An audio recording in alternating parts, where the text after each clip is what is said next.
You here for the movie?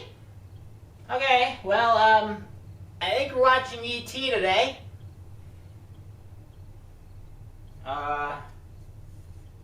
Yeah, come back here. Come this way.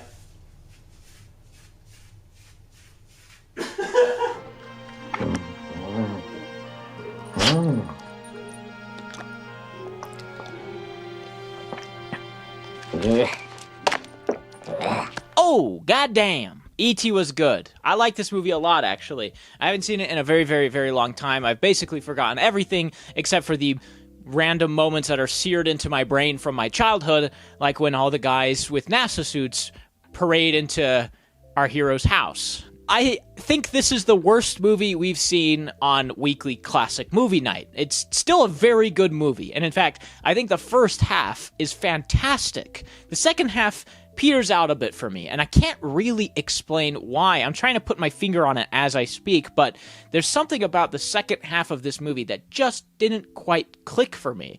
It kind of loses that wonder that the first half has, and I think that's a big reason why it kind of lost me. Now, the last, 5 minutes is fantastic.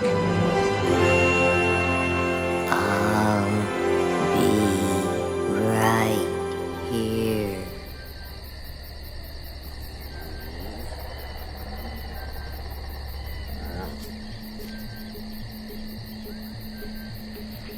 I think what happened was it treaded into familiar territory. It treaded into a traditional structure when the first half felt like something fresh and different and new. The second half is like, okay, there's an alien, the government wants him, the kid doesn't want him to give him away, and yeah. There's nothing like that, penis breath! The first half genuinely is probably the most fun a Steven Spielberg movie has ever been.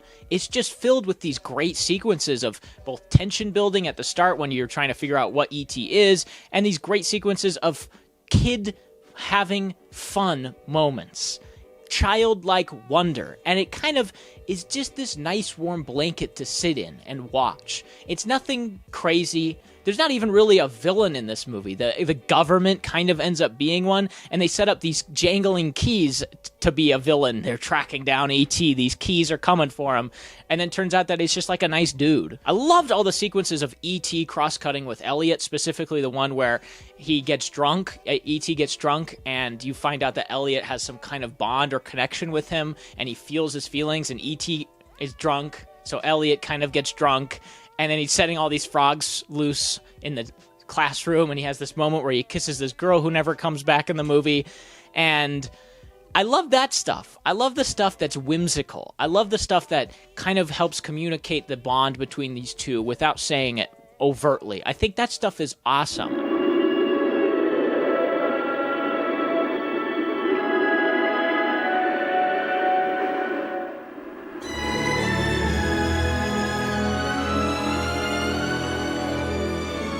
Of course, Steven Spielberg is one of the best living directors, so the movie looks great. Visually, it's on point. There's some incredible uses of camera work to hide this puppet. There's an awesome sequence when he's luring E.T. into his room with Reese's Pieces, and the little hands come out of the doorway and grab him, and the camera just pans over, follows Elliot over to this workbench, pans back after a minute, and now the hands are over at the workbench, so they can move the puppet over there. I love that stuff. That's like my favorite part of this movie, is watching the craft and the filmmaking on display, because the puppet work is fantastic. I would actually be very interested to see puppeteering come back today, just to see if we could do something better than this. Because I think the technology is better, but man, this stuff is great. The way that its eyes move and its veins in its hand pulsate, it's really well done.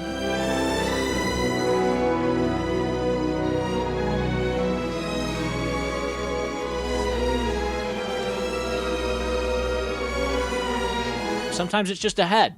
Sometimes it's just the arms. And the way that it's shot never makes you feel like that's what they're doing. They're trying to escape the fact that they don't have certain things. It just makes it more visually interesting for the audience. It's really great. And of course, the most iconic sequence of the movie, when the bike flies in front of the moon and the music swells, it's still incredibly effective today.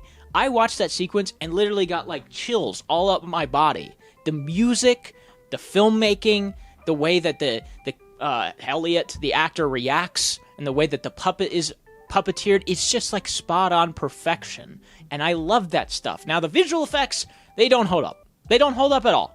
The puppeteering is still great. The visual effects are bad. Very bad, actually. The stuff when the kids are flying at the end looks horrendous. I guess while we're on negatives, the only real bit of that first half I don't love is the opening. The opening is E.T. and other E.T.s wandering around in the woods, and then some guys come up on him, and E.T.'s trying to run away, and the spaceship lifts off without him.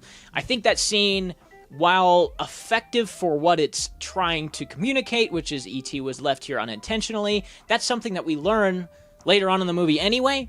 Plus, we see a little too much E.T. there. I think it would have benefited the movie. Of course, me calling out Steven Spielberg here for one of his classic movies, but I think it could have benefited the movie to just have that scene cut out. Because we established the villain, the keys, the jangle and keys coming for E.T. multiple times without this sequence. And we see E.T. later in the movie as kind of a tense thing. He's hiding in the shed, and it's like just his fingers come out, and it could have been really nice to have that moment of, oh, what is this thing? But we see it pretty early on, and we know with that scene that it's probably nothing too sinister. So I think that opening scene does less for the movie than it adds.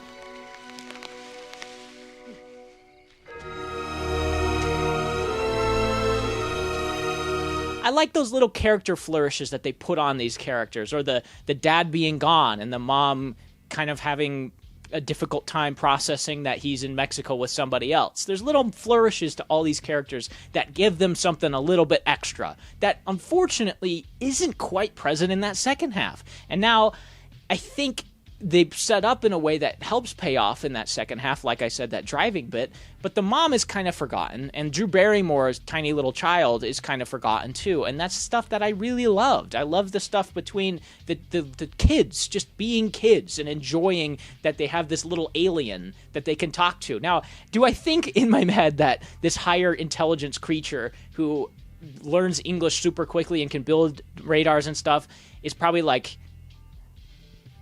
I have to deal with kids? This sucks dick. Yeah, I do think that, but it's a kids movie, so you suspend that disbelief. I just loved watching these kids be kids, and it warms my heart. It does. My cold, dead, withered, tiny little heart. It warms my heart to think back on times like that where I could just be a kid.